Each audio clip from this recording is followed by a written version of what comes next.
Good morning and welcome to Medicare Made Simple with Medicare Myriam. Medicare Made Simple is brought to you by United Insurance Experts. Call today 561-464-CARE. That's 561-464-CARE. Now, here's Medicare Myriam. Good morning, all, and thank you for tuning in. I'm your host, Myriam Leva, with United Insurance Experts. United Insurance Experts is not affiliated with or endorsed by the government or the federal Medicare program. We do not offer every plan available in your area. Currently in Palm Beach County, we represent 10 organizations that offer 49 products. Please contact Medicare directly at 1-800-MEDICARE, or you can contact them online at medicare.gov.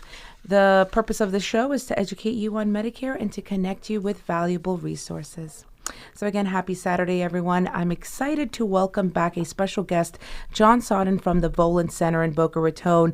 They provide a variety of services and activities for seniors age 60 and above. And today we will focus on the topic of brain health. But before we dive in, I'd like to address a few questions I received this week in regards to Medicare. The first one being, I have been on Medicare for years, and I recently received an email stating that I need to verify my identity to continue receiving benefits. Is this legitimate? So first of all, if you're receiving emails from a third party, typically that is not Social Security. Social Security does not typically email or send any text or even call. They will send you a notification directly. So there seems to be a lot of misformation circulating right now.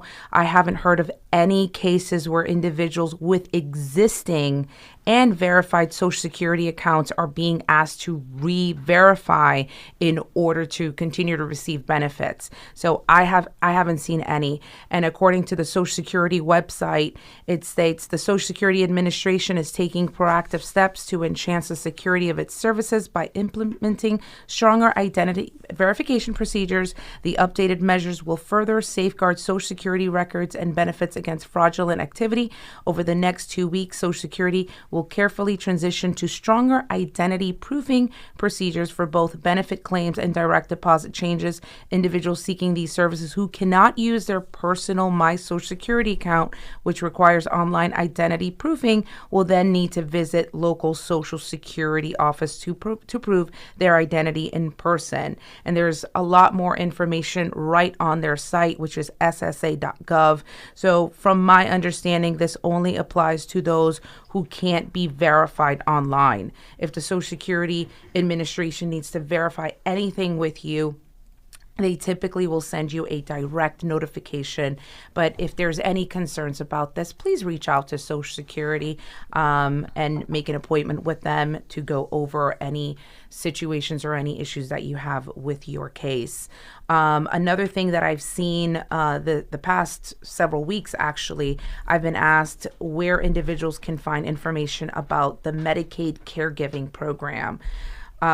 You can reach out to the Florida Elder Helpline at 1-800-963-5337 or visit the Florida Department of Elder Affairs websites for assistance.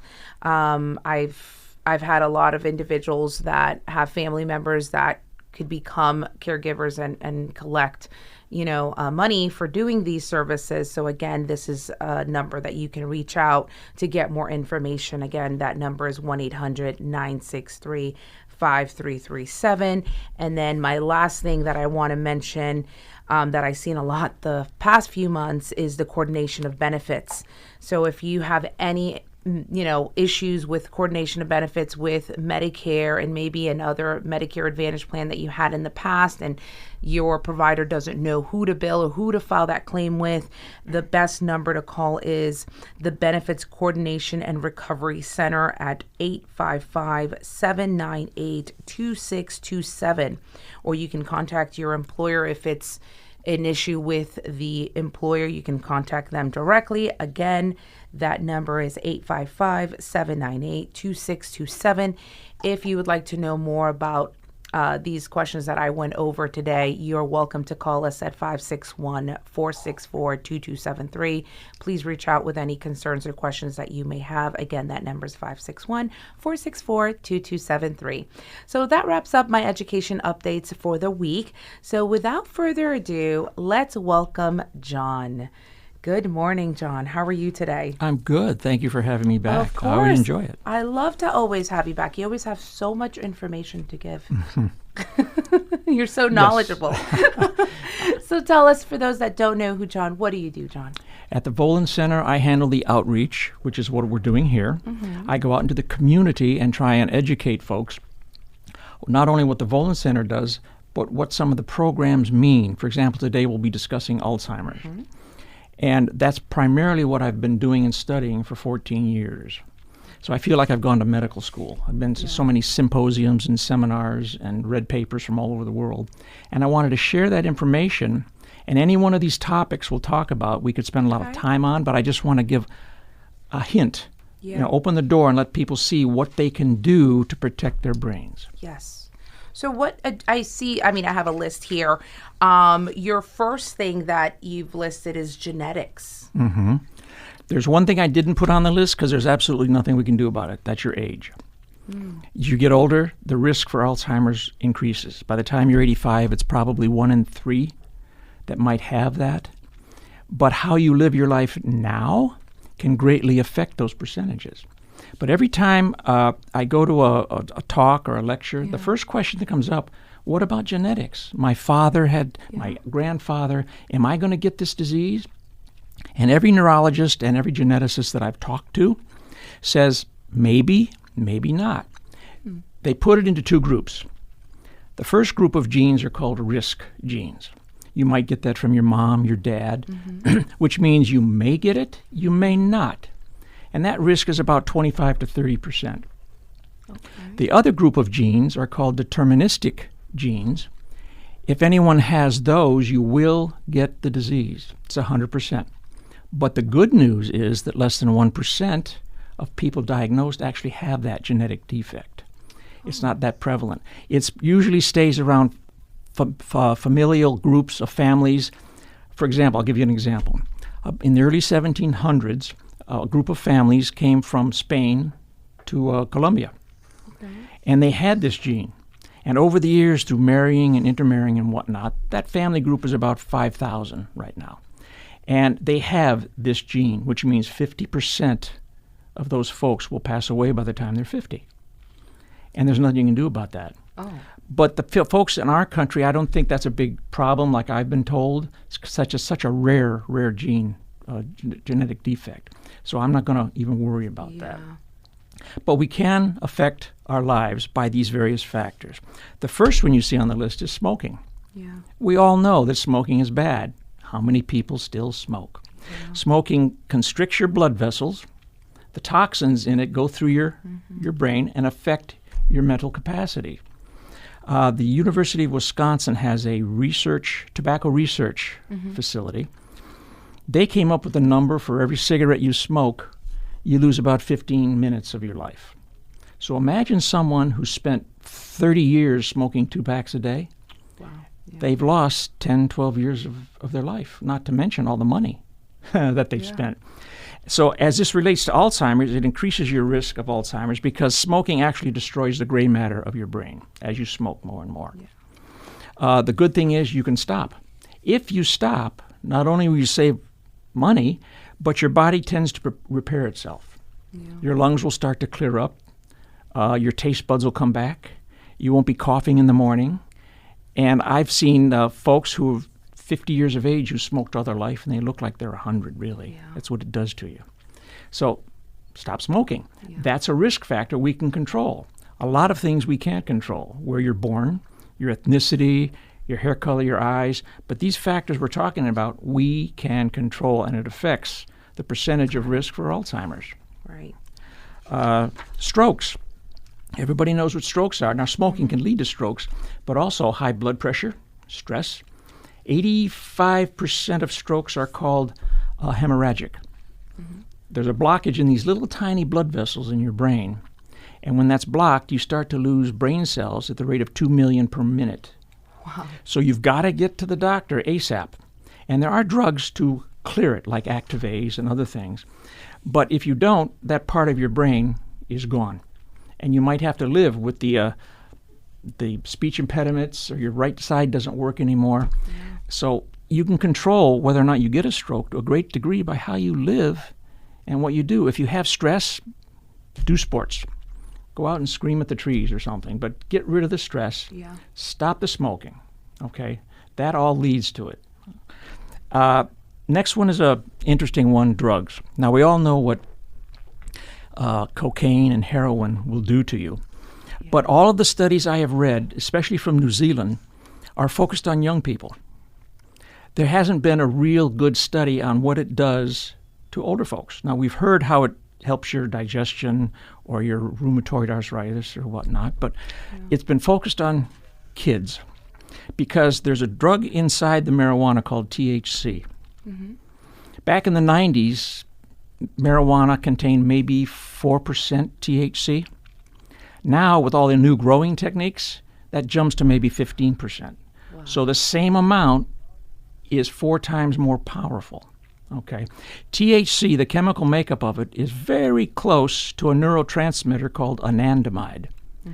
And what it does is kind of sneaks in line, pushes the anandamide out of the way, and it slips in there, and you get this feeling of euphoria, it's fun and whatnot. And then as you need more and more and more to get that same feeling, they call it the gateway drug. I don't, towards the heavier stuff. But what concerns me the most is now that it's edible, you don't have to smoke it anymore. When you smoke it, it gets into your bloodstream immediately. You feel it, wow, right away. Right. When they eat these little candies or the cookies or the brownies, it's got to go through your digestive system. So you don't get that feeling right away. So what happens? You eat another one. You eat another one. And so if you eat too much, some of these have as much as 90% THC in them. They're really powerful. And my concern is kids. Yeah. Kids aren't reading labels. No. They say, oh, look, there's a gummy, there's a chocolate cookie, and they eat it, and they eat it, and they eat it. Now, as an example, Colorado legalized the drug back in 2014, I believe it was. Mm-hmm. And the incident rate of psychiatric and heart problems, especially when the edible things came out, drastically increased, especially among kids under 10 years of age. The ERs were seeing a 1,300% jump in those problems because they get into this candy. Well, you don't let them have it. You control it. Well, that doesn't really help, does it? Because how many kids get into mom's liquor cabinet, or how many kids get into the guns they're not supposed to, or the beer, whatever? They're going to find it, and little kids aren't reading labels. They see a gummy bear, they want to eat it. And it looks colorful and everything. I just read an article on it, I think yesterday, about a kid that died, I believe here in Florida. He went and he took mom's gummies, and they were laced with meth, actually. Yeah. Mm-hmm. And it was just horrible. The kid passed away. He just had too many of them. And there's no reason. There's no reason for any of this to happen. But that part we don't hear about, which bothers me. So it's very dangerous for young people. And here's the thing. The New Zealand Institute came out with young people that use it regularly can lose up to 8 IQ points. And you don't get it back. It's gone. Your brain continues to mature until you're 25 years of age. Yeah. The frontal lobe is the last part. That's where your common sense, your rationality. And so naturally, when young people who haven't matured yet, they're affecting that up to 20%. They will not develop that part of their brain. So we wonder why sometimes young people do silly things. Yes. But that's not a license to say, hey, Mom, my brain isn't working yet, so I'm acting like this. But it's interesting that this will retard that development. Yeah. And I tell that to all the schools I go to, all the young people I see. Well, I'm glad you're mentioning this today. A lot of listeners don't know my daughter's actually in the studio today, and I'm glad she's listening to this, my 13-year-old. She's a great kid, but it's good for them to be aware of this, right? Yes, and they can help their friends as well. Exactly. To speak up. So that's why I bring that point out. Yes. The next risk factor we can control is our exercise. Yeah. People who don't exercise, their brain will decline twice as fast as someone who does. Yeah. Okay. How much exercise? 3 hours a week, maybe 30 minutes 3 times, a week. And I don't mean walk on the dog to the mailbox. Yeah, right. I mean swim laps, play pickleball, ride a bike fast, Yes. Do something like that to get the blood flowing, because your brain utilizes 10% of the oxygen that you're taking in. It utilizes 20% of the food nutrients. And it does this every day. It's voracious. You got to keep after this guy and keep feeding it. Yes. And that's what exercise is so important, because it gets that blood flow going, as well as releasing endorphins and making you feel good, and it even kills your appetite, so you don't want to eat. Yeah, you know what I'm that's saying? good. And strenuous exercise, strenuous exercise will burn calories for about 6 hours Okay. after you're done playing. Okay. Strenuous. So Yeah, and then for those, I just want to mention, for those that are on Medicare, a lot of these Medicare plans offer Silver Sneakers or Renew and Active, where you get a free membership. So there's a lot of, like, LA Fitness is included in a lot of these that have a swimming pool. Maybe you don't want to do the Zumba class or play the pickleball, right? Because it's too hot here in Florida. But maybe you want to do the swimming, or maybe get on the elliptical for a little bit, right? Just like John just mentioned, it's just 3 hours a week at least, right? Yes. At least. You just want to get out there and get the blood flowing. So, okay. Oh my gosh. Sleep. We all love to sleep. Oh, yes. And I don't mean a nap on the couch. I mean 8 hours of sleep. Because while you're sleeping, your body is repairing itself. Yes. That's why when you're sick, sleeping is important. Your mind is also repairing itself. Your memories are consolidating what they're doing. You're turning short-term into long-term memories. And one of the important things is, of the 4 different stages of sleep, one of them is called slow wave sleep. During that period of time, your brain is cleaning the toxins that it's accumulated during the day. It's washing them out. I saw a video from a neurologist. Someone was actually sleeping, and he had an MRI on his head, and he had dyed the cerebral spinal fluid blue. So you watch this blue flow into his brain, and then it receded, and the blood came back, and then the blue came back, and the red, like a tide, in and out. He was washing your toxins out of your brain. And if you don't have that period of time, they don't get washed out. So if you go without sleep for 72 hours, you start to lose your memory, your rationality. In fact, if enough toxins build up, it can be fatal to you. Yeah, I mean, I speak to a lot of seniors, right, in the field that I'm in, and a lot of them say that they have difficulty sleeping. And it's so important. You need to get your 8 hours. Yes, and it actually builds your memories. That's where your memories are made, while you're sleeping. People listening to this today, by an hour from now, they will have forgotten what we just talked about. By tomorrow at this time, maybe 70% they'll have forgotten. To get this to stick, at least 90%, we'd have to have this interview 16 times, over and over and over.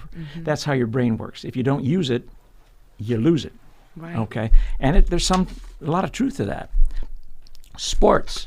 If you played sports, football, boxing, soccer, any head injuries increases your risk by 4 times for Alzheimer's. Now, you may recall a few years ago, some retired football players were suing the leagues because they were getting Parkinson's and Alzheimer's, and they complained the equipment wasn't good enough. Right. And they've greatly improved it, but no matter how much foam you put in a helmet or how much protection, when your head stops, your brain is going to hit. There's a slight space in your skull, and it will jar it. Right. And the funny thing is, the guys who were having these problems were the linemen. The guys who were just kicking the ball and leaving the field, they didn't have any problems. They just kicked the ball. They never got tackled and beat up. Boxers. You remember Muhammad Ali? Yes. During the Olympics, he was in a wheelchair shaking from Parkinson's because of his boxing career. He had done so much damage, especially if you get knocked out, to his brain, that it increased his risk of the cognitive problems that he had at that point. So sports, if you've played sports, what concerns me is you got little kids playing football. They go into high school, they play football. They go into college, then they go into the majors. I mean, you're playing and getting beat up and banged up all the time. Now, that doesn't mean stop playing football, but be aware of what's out there because you're increasing your risks by doing that. Doesn't mean you're going to get it, but you increase your risks. My favorite is diet. This one's difficult. Diet. Every single paper I've read from Sweden Switzerland, the UK, Australia, Japan, Wisconsin University, University of Miami, all of them. They all tell me the Mediterranean diet is the best for you. Leafy greens, vegetables. Let's see, I have a list here. I'm going to make a note of that. Leafy greens, vegetables, dark chocolate, my favorite. As long as it has 70% cacao in it. What is it, 87%? 70. 70%. It's a little bitter. Oh, it's bitter. It's a little bitter, but do what I do because nuts are on this list. So I mix it with almonds or walnuts and have yourself a little candy. And because walnuts and peanuts and cashews also have a product inside of them called resveratrol. Resveratrol helps control the amyloid buildup in your brain. Okay. We all have amyloid proteins. Yes. And one of the things about Alzheimer's is it builds up clots, it becomes amyloid plaque. That disrupts the blood flow, and which causes your brain cells to literally die because they're not getting the food and oxygen we talked about. Okay. So they're eliminated. So this resveratrol, you get it in, red wine, but you may not want to drink red wine or spend the money or have the alcohol. Yeah. So you can get it in pure Concord grape juice. Oh. Yes, I drink Knudsen's. It's Knudsen. You can buy it from Publix or Walmart. It's pure, not from concentrate. It's pure Concord grape juice, and it has the same chemical in it. Interesting. Peanuts do, cashews do, pistachios do. You need that to control your brain. And another interesting thing I've discovered is there's a part of Alzheimer's called tangles. That's part of in your brain cell. So the tangles and the amyloid plaques, and that's without getting too technical. Okay. Cinnamon helps control that part. Regular cinnamon. Put it on toast, put it on your cereal. Okay. That doesn't mean you can get a cinnamon-covered candy bar, but right. you know what I mean. Or put cinnamon on your fried chicken. Why not? Right? Or take a spoonful Unhealthy. of it. The other thing about diet is omega-3 fatty acids. Okay, and vitamin D3 or vitamin D. Okay. They control the amyloid proteins in your brain. Now you can get it from fish, tuna fish.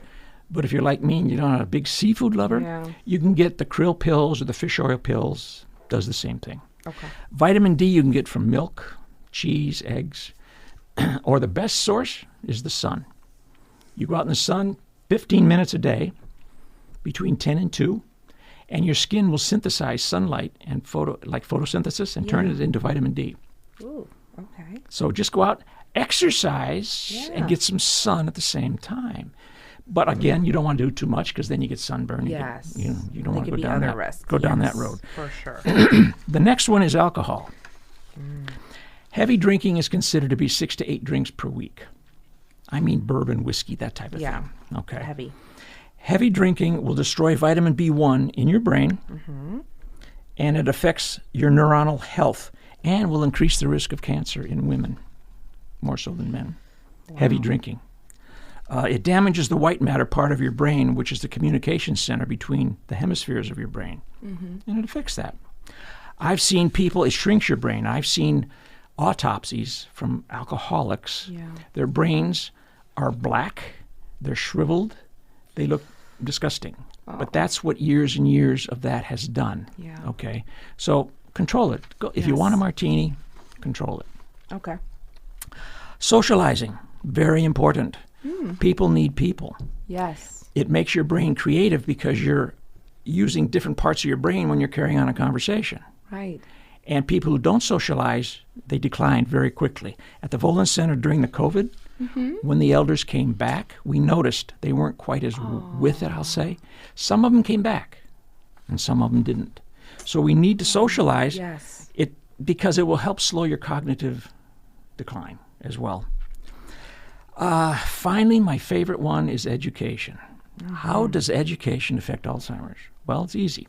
When you're educating your brain, learning something new, your brain is creating new connections and new pathways. Right.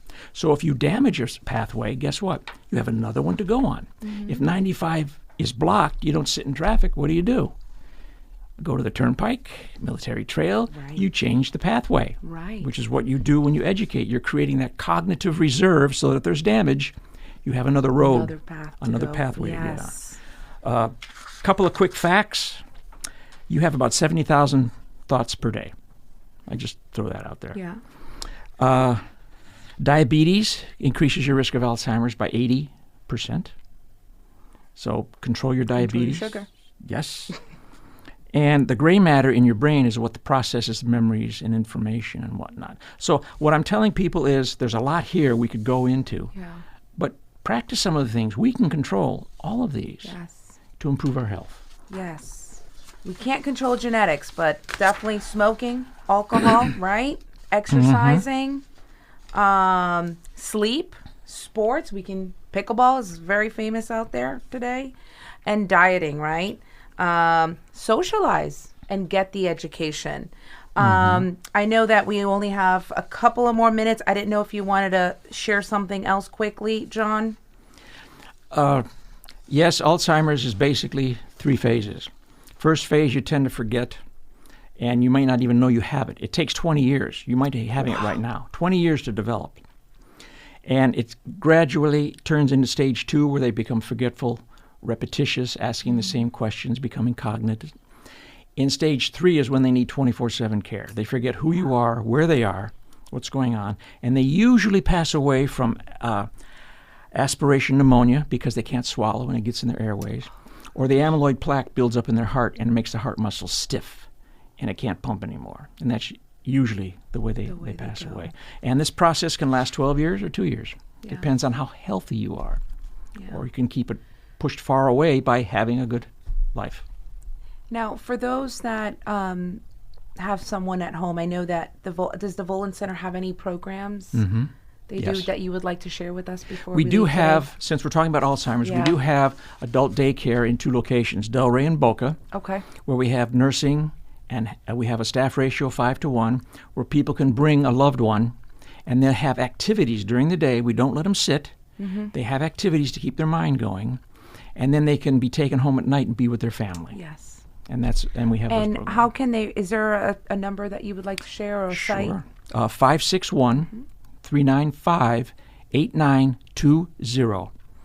And Valerie will answer the phone. She's my ATM of information, and she can direct you to the right person. Well, John, thank you so much for being with us today. My pleasure. It's thank you for sharing all that knowledge. Now, if anybody missed that or would like more information about the Volen Center or anything, more information about what we discussed today, please reach out 561-464-2273. Wishing everyone a lovely weekend. Thanks for listening to Medicare Made Simple with Medicare Myriam right here on Legends 100.3. Medicare Made Simple is brought to you by United Insurance Experts. For more information, call 561-464-CARE. That's 561-464-CARE. Tune in next Saturday at 9 a.m. for more Medicare Made Simple with Medicare Myriam.